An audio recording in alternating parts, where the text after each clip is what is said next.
let's start with Antonio Brown. And I am happy, as much as I disagree with some of his antics, particularly missing Week 17 in what was essentially a playoff game for the Steelers. Well, they won the game. Right, but still. No, I'm just kidding. Come on, Chris. I'm just kidding. All right. Anyway, anytime an NFL player gets guaranteed money, I'm happy. Because I think it is a travesty that of all the athletes that get guaranteed money, and they deserve it, but baseball, basketball, they fought boxers, for it. They fought for it, though. All NFL players should get guaranteed money. They should, and I get it, there's 53 of them on each team. Doesn't matter. At least doesn't matter. Guys who have proven that they themselves in the league. I'm not saying they all shouldn't get it. That's a cop-out. I don't know what it is. I'm just saying the league makes plenty of money to guarantee. Give people a real, honest 1-year contract, 3-year contract. Stop with these phony 8-year, $88, $50 million to only guaranteed. Like Blake Bortles. Nick Foles. Nick Foles signed a contract today, right? He didn't sign an $88 million contract. I don't care how often they repeat that on the news. He signed a $50 million contract. He probably will never see the final $38 million. I don't know about that. It happens all the time, yeah, Chris. But they not cut to people quarterbacks so much. They cut people not so all the much time. To quarterback. If he produces, you're just going to use this to go off on an anti-Nick Foles No, rant. I'm not. No, if he produces, he'll get his 88. I'm just saying. But I'm with you on the guarantees. It's a $50 million guarantee. I'm not knocking it. That's a great wage for him. All I'm saying is the players should expect more. And what I mean by that is give me a real deal. And if I do well, Chris, give me another one. If I don't do well, don't re-sign me. I don't know who wouldn't. We all live under that. Everybody who works every day lives under that. You live under guaranteed contracts generally, right? That's true. No, I'm right. No, it's true. That's all I'm saying. Our contracts are guaranteed. Guaranteed. If Chris is bad, they're stuck with him for 2 more years. Right.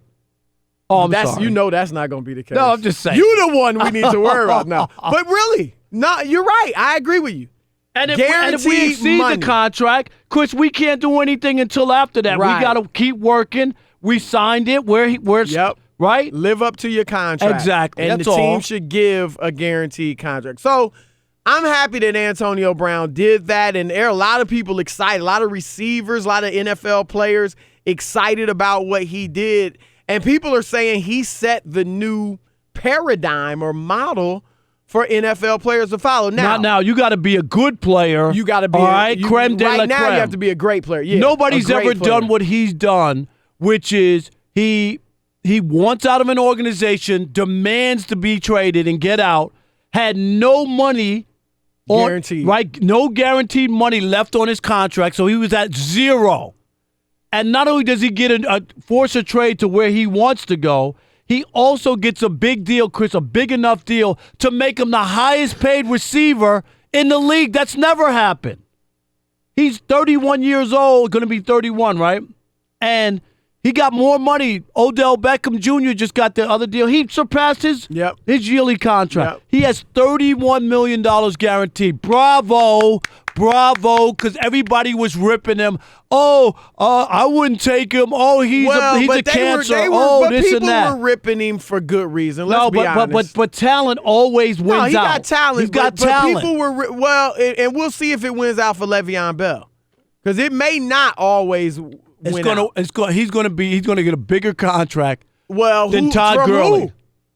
There's at least 3 teams out there. Oakland now is out of it, according to Chris Mortensen of ESPN. And the Jets supposedly don't want him. No, they're not. No, go read. There's a new story that says that they're I'd be interested, but are you interested for Todd Gurley money? Yep. Plus? I would take him in. I'd take him in 2 seconds. Well, you hand out money like it's cough drops. Why not? Because it's not your money. That ain't it. I mean, you just, hey. I don't think it'd be. I like Le'Veon Bell. I'd want him on my team. I'd love to see him with Indianapolis. I'm about people, but I'm not paying a running back that type of money, especially one with his mileage on it. I pay people who produce. It's a business too. I'm trying to win. I'm trying to make sure I got the money to bolster my team elsewhere. But that's neither here nor there right now. Antonio Brown. There were a few things, Rob, when people say, let's do what Antonio Brown did. Well, there are a few things about Antonio Brown. Number one, as you said, he's tremendous. Okay, so your little average mediocre player don't use the Antonio Brown You model. can't. You The got to have second leverage. thing, He had leverage. He had made $70 million over the course of his career. So it was a little easier. Maybe he's been smart with his money. Hopefully he has. And he was saying, this is part and parcel to that, I don't need to play football. If I come back and play, it's going to be on my terms. So if a player is willing to say, look, I'm not playing on this non-guaranteed contract, and if you don't guarantee it, I won't play at all. That's what you have to be willing to do. I think Antonio Brown, if he had done that, even without all the Instagram posts and the blue hair and the blonde mustache and some of the comments, if he just stood on his values and said, I am not playing on another non-guaranteed contract, I think he could have got the same results. And I think I'm that's not sure the model players can follow. I have no problem with getting what you want. He did it his way. It worked out. He understood his leverage. He had 15 touchdowns in 15 games. He's had the best 6 years any receiver has ever had in the National Football League, ever. Back to back to back to back to back. Was that 6? He did he did that. Was it 5, 6? Was that Sam? You were supposed to be counting when us back to back to back to back to back to back. So it was 5 the first time. No, I'm not 6 sure. the Was second it? time. All right, but you know what I'm saying Yes. is he had all those things did. lined up for him, so he could have a blonde mustache. I don't care what color it is. Can you catch on Sunday? Can you make big you plays? can do what you want. Right. but- So he did it, and I was just glad to see him because a lot of people were trying to say he done talked himself out of the league and nobody wants to deal with his nonsense and all the other stuff that was out there. And I think people the one thing that people don't understand, most people can't get away with it. Most. But people who have unique skill sets and are that good and are game changers, there's always a place for you. Always a place for guys like that. Not for mediocre, not for underachieving, Chris, never. But for a guy of that talent, there's always going to be a place. People underestimated what that. he did was kill his trade value. And it didn't hurt him, but it hurt the Steelers. That's what it did. Good. If he hadn't said anything, maybe they would have got more for him. So it hurt them, not him. That's what the deal was. And so now Le'Veon Bell is saying he's tweeted out, I'm so torn right now, decisions. Meaning that there are more than one offer on the table for him, which means that ups the price. So Chris and I have a gentleman's bet. I don't know why it's gentlemen's. Why isn't it wings like you? You want another wing? Yeah. All right, come on. What are we betting? Say it again. Wings. All right. The same thing you always bet. That's right. What Rob G say? He said betyouwings.com. That's right. Oh, these days. But wings. We betting wings. right. How many wing bets do we have? Well, you owe me for the Lakers not making the Right. playoffs. And what And else, that's Rob? it? Like That's about it, 4 right? others, right? No. We got to go back to the I tape. think that's it. That's it. All right. And I don't know how you gotta- are you like Detroit Red, like Malcolm X before he What? became Malcolm X? You remember all your wing bets in your head? I have like he remembered all the like numbers in his head? right? Like the numbers. Like I got there's about 6 or 7 people at I don't know how you keep track. at FS1 that still owe me wings. It's ridiculous. Dave Coelho, Dave owes me wings. All right. But okay, so we got that, and the bet is I said he'll get more than Todd Gurley money, and Chris says no. So anything more than what Todd I Gurley don't think gets, Todd Gurley's recent niche Connor problems is going to help our intern Connor is a big Jets fan, that with your bet either. and Connor, you know the Jets got moolah to spend. I know they just signed who? Connor, would you give Le'Veon Todd Gurley money Hey, if you Connor, ran the get over Jets? to the mic real If quick. you ran the Get over to the Jets. mic. He's a Jets guy. This is Connor. Where you go, Quinnipiac? Where'd you go to school? Yeah, Quinnipiac up in Connecticut. So, if you ran the Jets, would you give Le'Veon Bell Todd Gurley money? I would, just because I think Sam needs more options. Sam Darnold. That's why Darnold you will needs never more run the options. Jets, Connor. No, that's a good idea. Connor, you know what you're talking about. I would want to sign him, but I wouldn't give him Le'Veon or Todd Gurley money. I'm sorry. They need to bring someone in, and he's Fine, the we biggest can bring fish. him in, but I can if he wants that kind of money, I can bring in somebody who's it would change, not as good, it would but change pretty the, good. Change the Jets for franchise less. overnight. It would be what Jet fans have been dying for. A player of that caliber, still in his prime, with your franchise new quarterback, will open it up for him. So I think Get your popcorn ready. If they were smart. Star power. There you go. All right, it's your Thanks, turn Connor. to weigh in. Has Antonio Brown set a new paradigm that NFL players should follow? Whether it's the antics, whether it's just being willing to sit out, Or the whatever blonde it was. mustache. Blonde, yeah, dyeing your hair, the Dennis Rodman route, whatever you want to call it. But do you think NFL players should follow his model? It's your turn to weigh in, 877-99 on Fox. Let's start with Deaver in North Carolina. Deaver, you're on with Chris and Rob. What's up? What's up, man? Love the show. Thanks. You know, the biggest thing that kills me is this guy. He's acting a fool, making a lot of noise, and he gets paid, and I'm happy for him getting paid. But how is this any different than T.O.? I mean, we treated T.O. so bad. We were so upset with him when he did it. Now this guy's doing it, and we loving it. We okay with it. And I'll tell you one thing. At the end of the day, when that Hall of Fame come calling, they make him wait, he going to have to pay for it in the end. I'm not so sure that it's the same thing. I'm not so sure it's the same thing, but I hear what you're saying. He's a distraction. It's the biggest thing. He's a distraction. He's throwing guys under the bus. Diva, if he goes to the Raiders and puts up some big numbers, I just told you. But T.O.'s numbers were undeniable. No, as well, I was about to say that. His numbers are so good. He's already a Hall of Famer. Yeah, He's 6 years. But T.O. was, too. No, T.O. had great numbers, no doubt about it. But I'm saying T.O. had issues at a few places. Here was a situation with one quarterback, if he goes to Oakland and there's no problem and he plays well, I don't know if they'll look at it the same way. You might understand that he was just trying to get out of Pittsburgh, did whatever he had to. Now, if he goes to the Raiders and cause trouble, then I think that's more realistic. Yeah, I mean, Deaver, look, I'm with you on him missing Week 17, some of the things he did on social media. I didn't mind him calling out Ben with the owner's mentality and all that, because the GM basically just admitted that he was endorsed right. it. He endorsed it with his 52 kids comment. So I didn't have a problem with some of the things, but I don't think players should follow his footsteps in terms of all the antics and stuff. But it's the squeaky. If you're willing to sit out, the squeaky wheel gets oiled. That's just how it is. Thanks for the call. Appreciate it. What about Mickey in Texas? You're on the Odd Couple Fox Sports Radio. Hey, Rob, Chris, love the show. Been following you guys since the old network.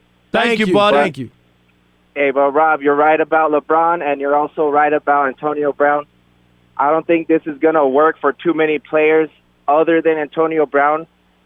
Past 6 years, he has 120 more receptions than the next best guy. Yes. So I don't see it working for anybody without being the absolute best at what they do. Not only that, is he had to kind of throw out his reputation in order to get his way. So not only you have to be the best at what you do, you have to kind of be willing to throw your reputation under the bus. So that's what I think. No, I agree with you, Mickey. I mean, everybody can't do it, Chris. You brought it up.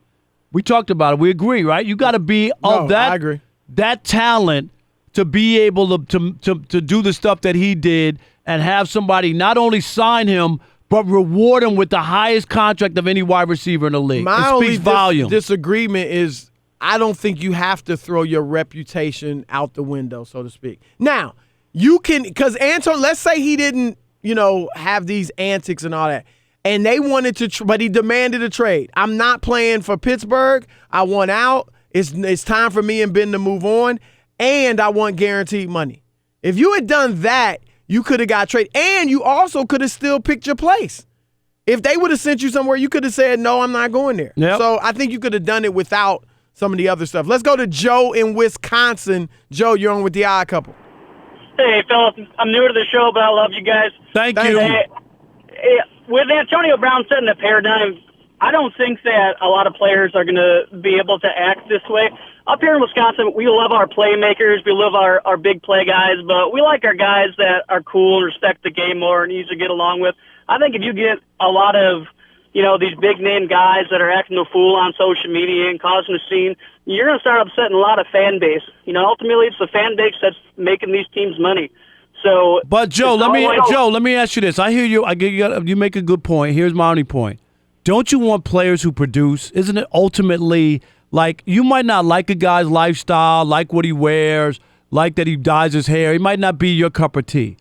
But his numbers when he plays, and the one thing, Joe, we never heard about AB, Chris, and you know this, no one's ever said he doesn't work hard or he doesn't want to win. Like, no teammate has come out and ripped this guy and say he's a dog or he doesn't want to work. I think that speaks volumes. No, you're right. Heck, John Gruden said he works harder than anybody he's seen. Am I right? Ever, and he saw Jerry Rice. That's what I'm saying, is that's the one part where it's hard to knock this guy. Right.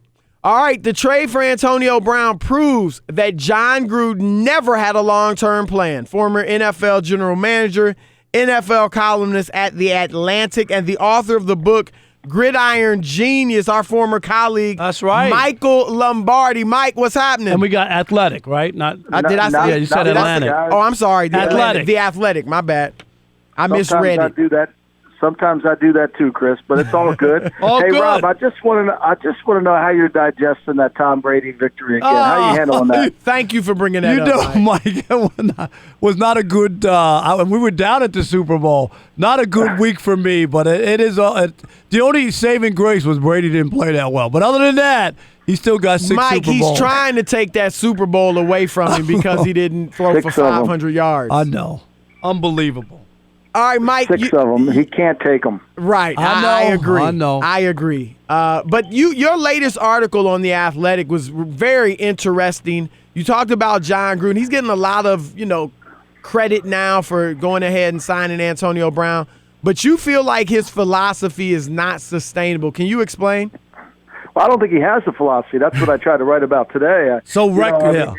You trade away one of the best pass rushers in football because you say you don't want to pay him, and you turn around and pay a guy who quit on his team is almost as much money as you were going to pay Mac. And look, I wrote a column back in August when he made the trade. I said, look, I support John on this move because he wants to try to get his cap in shape, as long as he doesn't go out and give the money to a wide receiver, because I knew John would, and that's what he did. And to me, I was brought up in the same system that John was brought up in. The wide receiver position is the last one you fix. We find receivers all throughout the draft. You can find them. I mean, Adam Humphries just made $9 million today a year from the Tennessee Titans. People can't even tell you where he went to college, let alone he was a high draft pick. So, to me, when you do that, when you start spending money for receivers and you let a great pass rusher out to your building, there's no plan. What about just the whole notion? I'm not surprised that Antonio Brown kind of got what he wanted. I mean, I know people don't like the hijinks and some of the off the field stuff, but Mike, you can't deny this guy's one of the greatest wide receivers. His 6 years have not been duplicated by anybody in the history of the NFL. And last year he had 15 touchdowns in 15 games. Is he not one of the premier wide receivers in the game? Yeah, he is. There's no doubt, Rob. And I mean, he wins, but Super Bowls are what matters most. And the Steelers are second to the Patriots in the amount of wins over the last 5 years. They've had 57. The Patriots, your Patriots, Rob, have had 74. Man. They've almost lapped the field. At 74. Meanwhile, the Browns have had 19, and the San Francisco 49ers have had 25. But in those 57 wins for those Steelers, there's no Super Bowls. That's what we get paid to win. You know, touchdowns are great. And look, I think Antonio Brown's a great player, but he and Le'Veon Bell delivered no Super Bowls in Pittsburgh. But is that fair just to say they didn't, or Big Ben hasn't delivered of late with those weapons? Well, look, Big Ben scored 42 points against the Jaguars. They lost 45-42. No, I remember that. Remember the game where Bell couldn't play against Baltimore because he got suspended? Remember that one? Oh, yeah. So I think there's a lot of circumstances going on in Pittsburgh, and I'm not absolving Ben, and I'm not absolving the Steelers organization, because I think their house isn't in order, and they need to get it back, and this move was really an attempt to get it back in order. There's been a lot of talk about how some players are excited about Antonio kind of challenging the system and winning. Is this a model that you think other players can? And I don't even mean the Instagram and social media posts and all that, but as far as, being willing to sit out or demanding trades and things like that, is this a model other players can follow, you think? Well, when the Steelers said that they weren't going to care what Brown said, that was a lie, because the player has control over this because of the contract. And Brown wasn't going to report anywhere. And the problems that Brown created, no team wanted to take on unless they knew they could get a contract done. So it might work for Brown. It may not work for everybody. It's going to be interesting. I think, those touchdowns has made it work for Brown. I think that's what people got lured into. It's the Odd Couple. We're joined by former NFL general manager Mike Lombardi, also an NFL columnist for The Athletic. Mike, Le'Veon Bell, free agency is upon us. He just tweeted something out that said basically that decisions, and what did he say? It was he's got more than 2 teams looking at him. Yeah, where do you expect him to wind up? And I would love to see him with the Jets and Sam Darnold. I think it would open up for Darnold. But where do you see him going? And will he get Todd Gurley money? I know it's a mouthful, but I want to find out. Well, I don't think he's going to get Todd Gurley money. I could see him going to Tampa. I mean, Tampa let Humphries go today. They traded Deshaun Jackson. I mean, they're obviously got some plan up their sleeve. I think the plan starts with Le'Veon Bell. We'll see how that comes out. I don't think he's going to get Todd Gurley money because Todd Gurley shouldn't have got Todd Gurley money because everybody was worried about his knee. Todd Gurley's a great player. There's no doubt Todd Gurley's a great player. The problem with Todd Gurley was his knee. And everybody had him as a medical concern coming out in the draft, and they said it wasn't going to be his first contract that worries you, it was going to be his second. And I think that's what's happened. Mike, tell me about Landon Collins, because we saw when he got, released by the Giants, some people, obviously he's got the credentials. I mean, the Pro Bowls and the All-Pro team and all that. But then I heard people saying he couldn't cover well and, that he wasn't as good as he seemed. And then you see the Redskins give him the 6 years, $84 million. So what really is the truth on Landon? Was that money well spent by Washington? Look, I think the NFL is much like the NBA. It's a space game. And if you can't go and play in space, it's hard for you. And now, because the way offenses are set up, they make you defend every blade of grass on the width of the field and the length of the field. And Landon Collins is a safety that I think is a dying position because he's not going to go lock down man-to-man on anybody. He's going to be an in-the-box safety, and teams don't really run in-the-box schemes. To me, this is one of those things that you scratch your head, but you do it all the time with the Redskins because they signed Josh Norman, who was a cover 2 corner when he played for the Carolina Panthers. The Redskins gave him a huge contract, tried to make him a cover 1 corner. That's not what he is. So I don't get what the Redskins are doing. To me, look, I think Landon Collins is a really nice player. Probably 10 years ago, he would have been everybody would have wanted him and would have got paid by the team. But even today, if Ronnie Lott were playing, it would be hard for Ronnie Lott to have an impact on the game because the way the rules are set up. You just can't go over the middle. You can't intimidate receivers. Makes it very difficult. Now, the Jaguars upgraded a quarterback. I think most people would be, I'm sure, down in Jacksonville pretty happy to get Nick Foles. He got $50 million guaranteed. Blake Bortles is pushed behind. But my only question is, Nick Foles has gotten a couple of chances, right, to be a starting. Is he a starting quarterback? Or is he just a guy who's great when he comes in as relief rather than being a starting guy himself? Well, I think what we learned about Nick Foles over his career, one with Andy Reid, one with Chip Kelly, not so much with Jeff Fisher. I think what we've learned over him is if he's in the right system, he can operate. Now, he needs other good players around him. But he's a good player and he's a good leader. But he needs to play within that Chip Kelly style of offense. That's what he really works well at. He's in shotgun quite a bit, a lot of read options where he can throw the ball down the field. I think the challenge for Jacksonville is going to be they need to get some big play guys. Marquise Lee comes back. Moncrief's a free agent. They've got Chark as an outside receiver. They're going to need some guys outside to really challenge the outside part of the field to suit into what Nick Foles does. They still have a good running game because they've got Fournette and they've got Hayden, but I'm not sure that they have enough playmakers on the outside to really make a difference. Mike, great stuff. We appreciate it. Let me tell people about your book. It's Gridiron Genius. Make sure you go out and get it. You can see Mike has plenty of knowledge, man. We love you joining the Odd Couple. Thanks a lot. I would, and make sure Rob reads the part about Brady and the Super Bowl. Just make sure he reads that, all right? Hey, you know what? And if I choke on my own vomit, I'm going to blame you. Thank you. Bye-bye. Thanks, Mike.